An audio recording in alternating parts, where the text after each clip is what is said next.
سیدنا عبداللہ کہتے ہیں کہ نبی صلی اللہ علیہ وآلہ وسلم نے فرمایا، برے راوی جھوٹ کے راوی ہیں، اور جھوٹ کسی طرح بھی جائز نہیں، مذاق سے اور نہ کوشش سے، اور نہ آدمی اس طرح کرے کہ اپنے بیٹے سے وعدہ کر کے پھر وعدہ خلافی کرے، کیونکہ سچائی نیکی کی راہ دکھاتی ہے اور نیکی جنت کی راہ دکھاتی ہے، اور جھوٹ برائی کی راہ دکھاتا ہے اور برائی جہنم میں لے کے جاتی ہے۔ اور سچے سے کہا جاتا ہے اس نے سچ کہا اور اچھا کام کیا، اور جھوٹے سے کہا جاتا ہے اس نے کہا جھوٹ بولا اور برائی کی۔ آدمی سچ بولتا رہتا ہے حتیٰ کہ اللہ کے نزدیک سچا ہی لکھا جاتا ہے،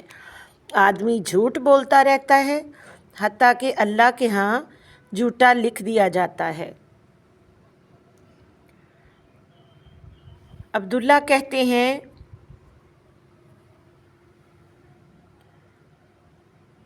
آپ صلی اللہ علیہ وآلہ وسلم نے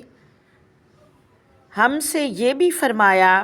کیا میں تمہیں بتا دوں غصہ کسے کہتے ہیں؟ غصہ وہی چغل خوری ہے جو لوگوں کے درمیان فساد ڈالتا ہے۔